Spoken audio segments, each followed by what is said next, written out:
Bismillahirrahmanirrahim. Assalamualaikum warahmatullahi wabarakatuh. Waalaikumsalam warahmatullahi wabarakatuh. Selamat malam teman-teman semuanya. Alhamdulillahirrahmanirrahim, kita dapat berjumpa pada pertemuan after UTS dengan pemateri kita nanti, dosen praktisi yaitu Bu Febriani. Baik teman-teman, untuk memulai perkuliahan pada malam hari ini kita bisa berdoa terlebih dahulu agar perkuliahan dapat berjalan dengan lancar dan tentunya bermanfaat dan kita bisa mengambil apa yang diberikan Febri kepada kita. Berdoa menurut keyakinan dan kepercayaan masing-masing. Berdoa dimulai.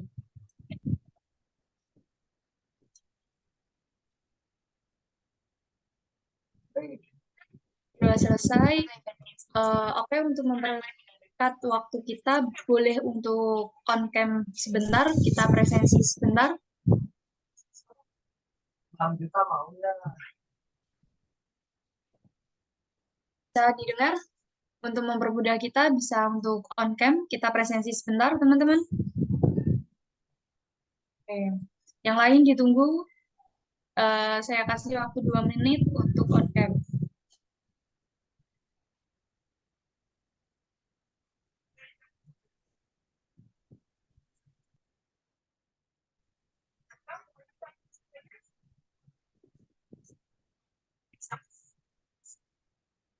Oke, yang lain bisa untuk on cam terlebih dahulu, kita presensi.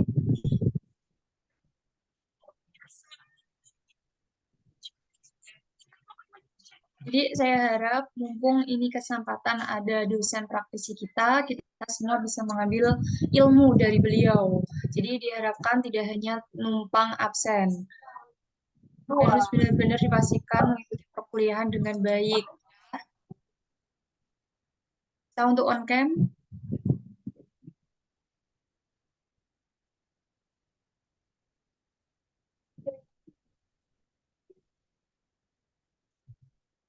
Oke, sudah. Ini nanti saya dibantu Bu Risma. Minta tolong Bu Risma hitungan 1 sampai 3 bisa untuk screenshot perkuliahan pada malam hari ini. 1, 2, 3.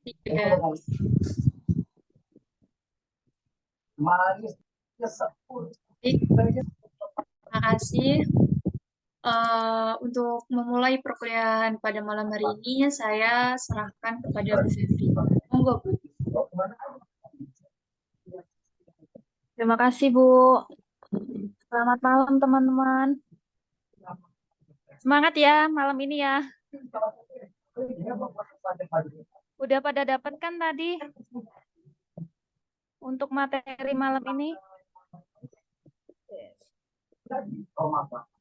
Ya, aku berarti di antara 2 orang. Kira-kira nomor 1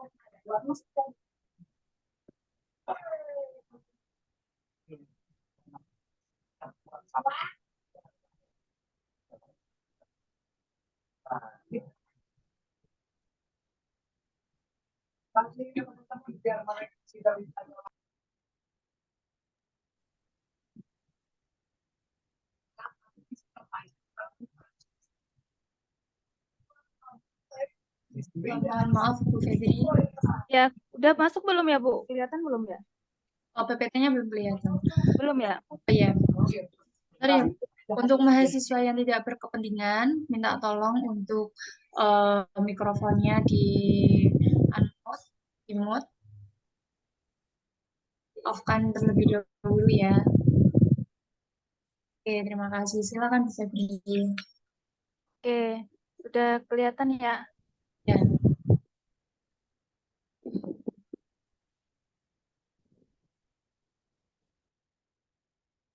Nah, selamat malam teman-teman. Nah, malam ini kelanjutan dari yang kemarin ya. Kalau kemarin itu kan activity based posting atau ABC ya. Kalau untuk malam ini kita activity based management atau ABM yang kemarin-kemarin sudah pernah saya sampaikan ya.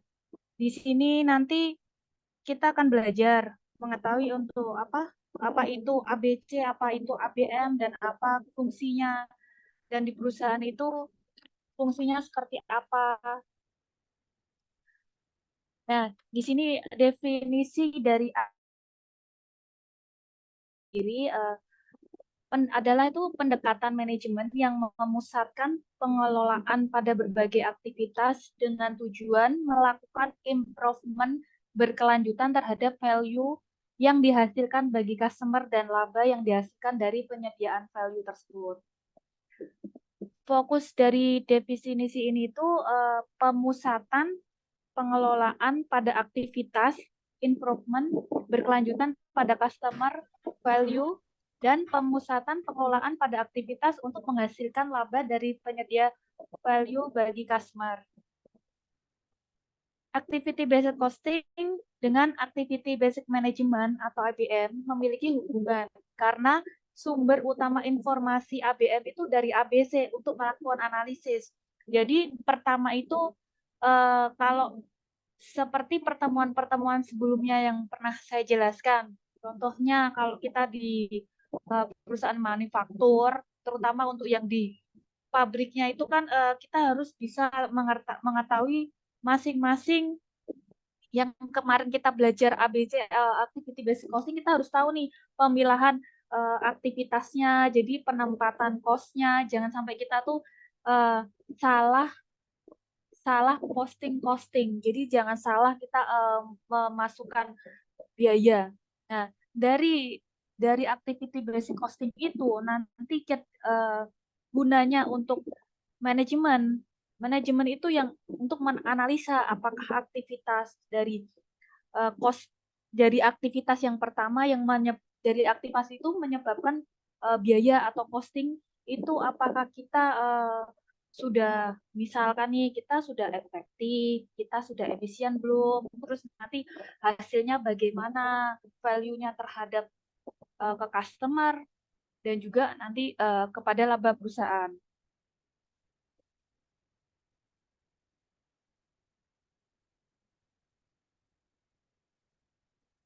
Nah, oke, lanjut. Nah, di sini untuk fokusnya dari activity basic management itu di aktivitas dan tujuannya itu dari sumber daya perusahaan.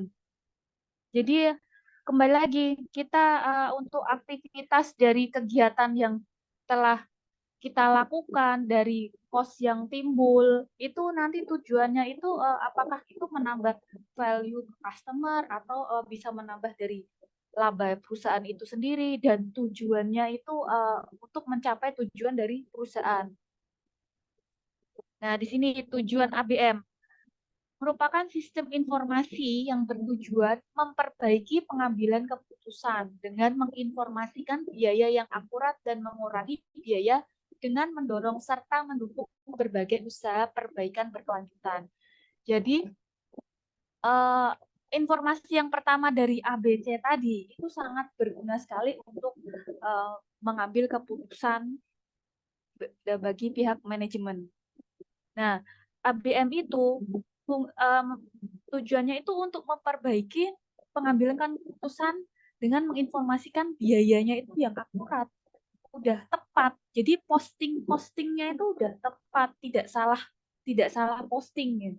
Jadi dari biaya dan mengurangi biaya yang mendorong serta mendukung. Jadi kalau misalkan kita udah dianalisa dari sisi perusahaan, manajemen itu biaya itu apakah ada biaya yang bisa misalkan kita efisien atau memang ada biaya yang memang itu benar-benar nggak bisa kita atau biaya tetap itu nggak bisa kita kurangin karena contohnya ya kayak apa listrik itu yang udah pasti, terus gaji karyawan tetap, nah itu yang itu yang udah pasti, jadi itu tidak bisa dikurangin. Tapi kalau untuk kayak kita penggunaan listrik itu kan pasti kita udah ada biaya abonemennya tuh sekian, nah itu dia nanti akan naik turunnya tagihan itu kan berdasarkan dari aktivitas kita untuk produksi itu.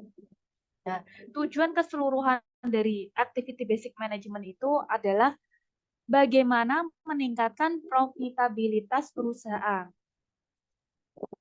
dari sisi perusahaan, aktivitas merupakan timbulnya biaya konsumsi sumber daya yang dinyatakan dalam satuan moneter standar. Aktivitas, kemampuan personil dalam mengelola aktivitas menjanjikan pengurangan biaya yang berdampak pada peningkatan laba yang dihasilkan perusahaan. Nih, kalau misalkan nih kita kan setelah dianalisa kita udah tahu nih mana biaya yang bisa dikurangi. Jadi kalau di perusahaan manufaktur kita bisa menekan cost. Jadi jika kita menekan cost, otomatis dia labanya itu akan sangat berdampak pada perusahaan. Nah, tujuan ABM itu juga terletak pada komponen sumber daya, yaitu berupa pengurangan biaya sebagai hasil dari pengelolaan aktivitas. Fungsi Activity Basic Management meningkatkan nilai yang diterima oleh pelanggan dari setiap aktivitas yang dilakukan. Nah, ini meningkatkan nilai oleh pelanggan dari setiap aktivitas yang dilakukan. Jadi dari pertama yang kita pelajari kemarin, activity based costing kita udah tahu nih biayanya berapa, terus berdampaknya seperti apa. Contoh nih kayak biaya kita pengiriman, kita ongkos kirimnya ke customer ngirim barang itu berapa. Nah, misalkan dari situ kan nanti mempengaruhi kepada harga jual kita ke pelanggan, karena kalau misalkan contoh nih yang berdampak kalau misalkan kita pengiriman dengan menggunakan pihak ketiga. Nah, di situ kalau kok di situ mahal ya.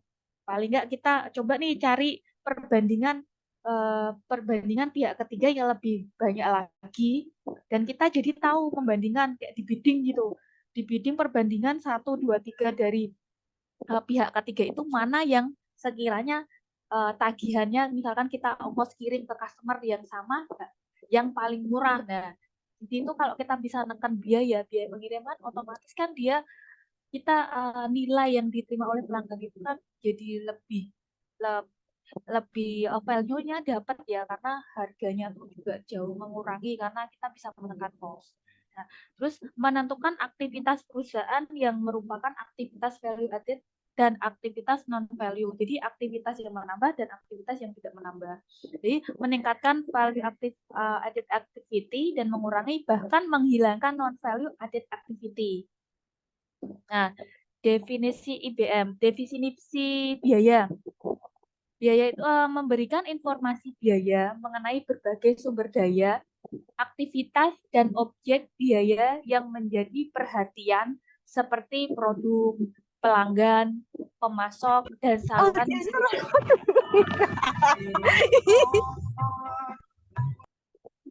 Tujuannya memperbaiki akurasi pembebanan biaya. Nah, kalau untuk dimensi proses, memberikan informasi mengenai aktivitas apa saja yang dilakukan, mengapa harus dilakukan, dan seberapa baik aktivitas tersebut dilakukan. Nah, tujuan dari dimensi proses ini mengurangi biaya. Nah, ini seperti ini.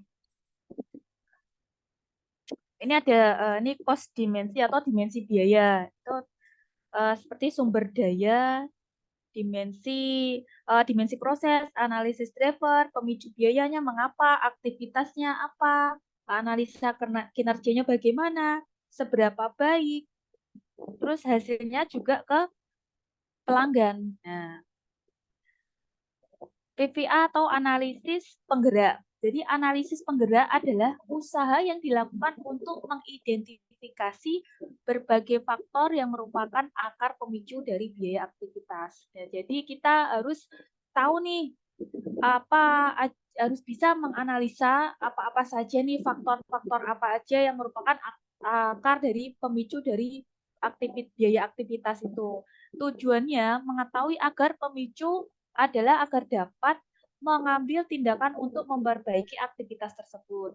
Contoh, suatu analisis dapat mengungkapkan akar pemicu biaya perpindahan bahan baku adalah tata letak pabrik. Nah, ini misalkan akar pemicu biaya perpindahan. Jadi biaya perpindahan itu kayak biaya kita bongkar muat. Nah, karena letaknya yang jauh, jadi kan kita ada kos tambahan. kos tambahan itu dari kita pakai, misalkan kita pakai KBKB karena gudang dari satu ke yang satu itu kan terlalu jauh. Nah, jadi untuk bongkar muatnya itu kita jadi ada kos tambahan. Kalau misalkan kita yang punya gudang yang terlalu jauh dari jalan raya ataupun dijangkaunya itu terlalu jauh ya, dari misalkan kita bongkaran dari pelabuhan. Kalau kita punya pabrik di dekat pelabuhan, itu kan otomatis kan kita mengirit di kos untuk pengiriman. Jadi kalau misalkan kita jauh, misalkan nih kayak dari Terboyo, pabriknya kita di Terboyo, tapi kita ada untuk bongkarnya dari pelabuhan. Jadi kan ada nanti di pelabuhan pun itu ada kos, terus dikirim pengirimannya sampai ke pabrik di Terboyo pun itu ada kos pengirimannya. Jalan. Contohnya nih urea. Urea kan kita ambil dari dikirim ya, itu kan pasti semua ngambilnya dari pelabuhan. Dari pelabuhan itu terus mengirim ke Terboyo.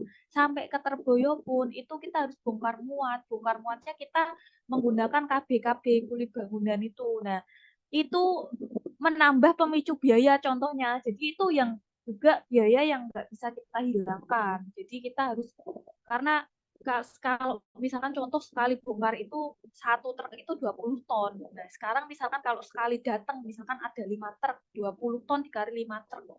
Itu bisa dihitung aja per satu tonnya misalkan 20.000 ongkos kirim, ongkos bongkar muatnya KBKB kalau dikali sehari udah berapa. Nah, itu contohnya pemicu biaya. Nah, sehingga pengaturan ulang tata letak pabrik dapat mengurangi biaya perpindahan bahan baku.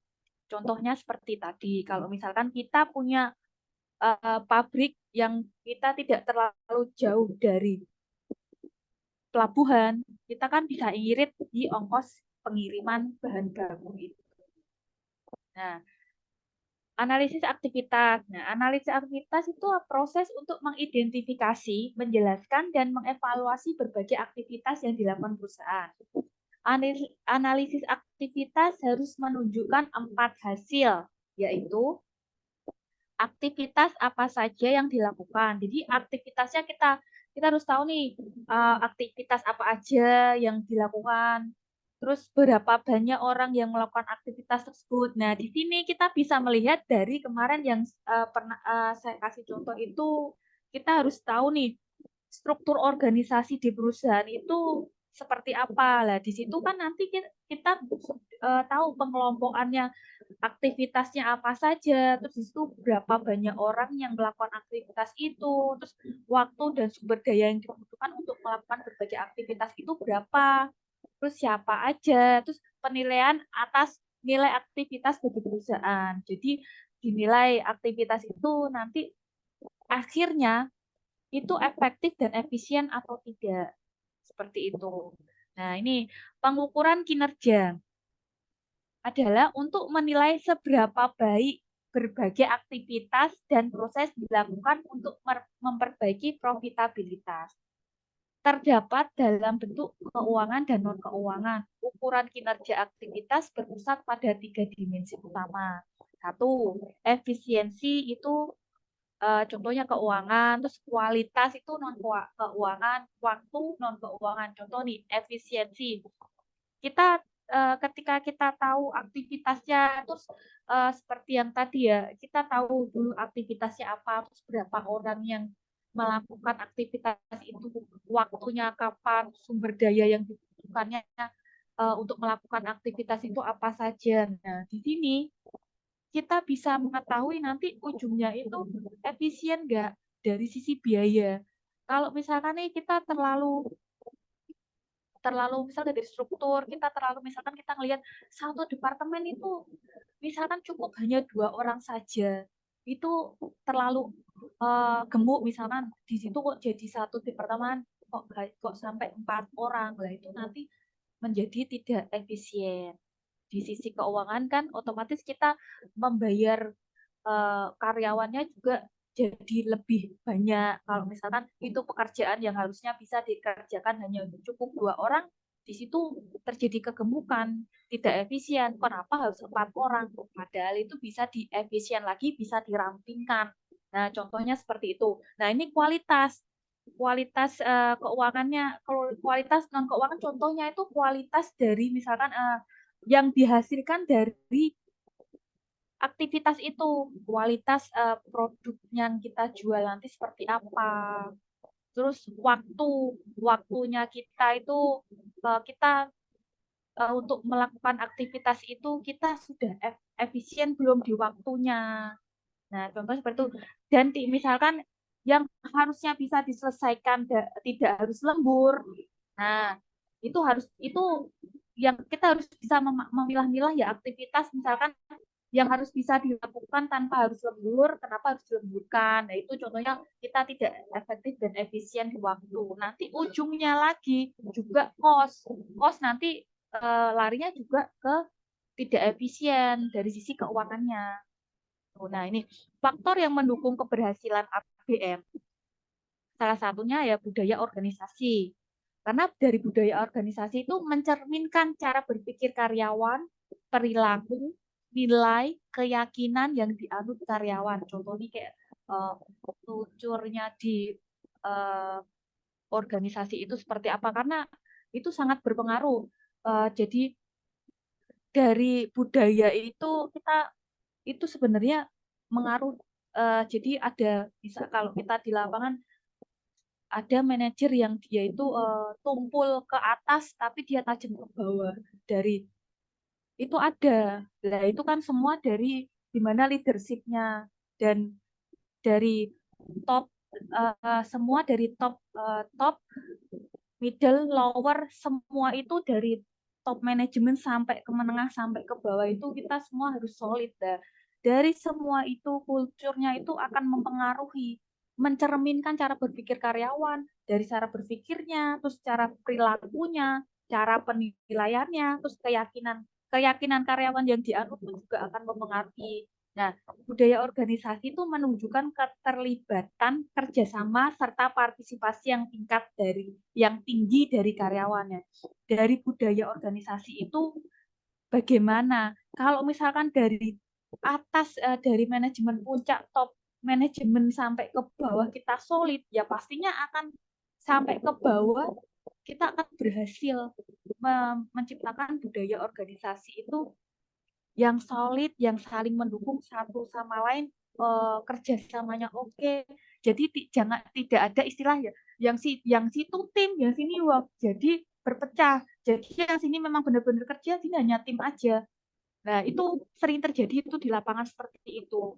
Nah, kalau misalkan dari atas sendiri, kuncinya itu juga budaya organisasi itu dari top manajemen itu bagaimana? Karena kalau misalkan dari top manajemen itu udah solid, maka sampai ke middle, sampai ke lower-nya itu semua akan solid. Jadi tujuan dari perusahaan itu akan tercapai. Ya, budaya organisasi itu sangat mendukung keberhasilan penerapan ABM di suatu perusahaan. Nih, top manajemen support dan komitmen. Nah, penerapan sistem ABC dan ABM ini membutuhkan waktu dan sumber daya sehingga dukungan top manager sangatlah diperlukan untuk keberhasilan dalam penerapannya. Nah, ini yang seperti saya sampaikan tadi. Jadi kalau misalkan dari budaya organisasinya, dari top manajemen, dari top, middle, lower, semuanya solid, semuanya mendukung, semuanya saling bersatu, itu sangat sangat diperlukan untuk keberhasilan dan penerapannya karena semua kegiatan, semua aktivitas ini yang terjadi itu saling berkaitan ya, simbiosis mutualisme ya. Jadi semua harus saling mendukung. Tidak bisa nih kalau misalkan nih yang sini solid, yang sini enggak, ya nanti enggak akan tercapai karena kuncinya itu ya dari atas sampai ke bawah, dari top manajemen middle sampai lower tuh semua harus saling saling mendukung satu sama lain. Nah, change proses. Nah, perubahan bisa terjadi apabila diterapkannya proses yang sudah dirancang menghasilkan perubahan tersebut. Nah, jadi perubahan itu bisa terjadi karena adanya proses yang sudah dirancang. Jadi proses yang sudah dirancang dan menghasilkan perubahan tersebut. Perbaikan proses yang sudah ada sangatlah mendukung keberhasilan penerapan. Terus elemen-elemen dari proses antara lain aktivitas, sekumpulan jumlah, dan tingkatan lanjutan.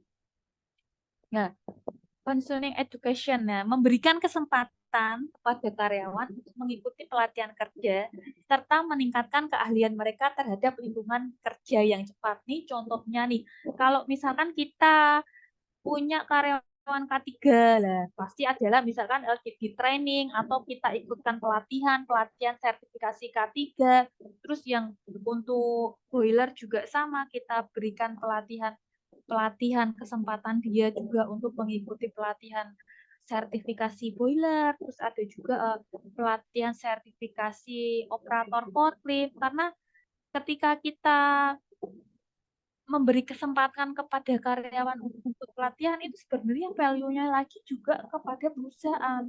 Karena kalau untuk perusahaan yang sudah TBK, masing-masing karyawannya itu harus punya lisensi ya. Contohnya ya lisensi K3, lisensi operator boiler, lisensi operator forklift. Nah, seperti itu.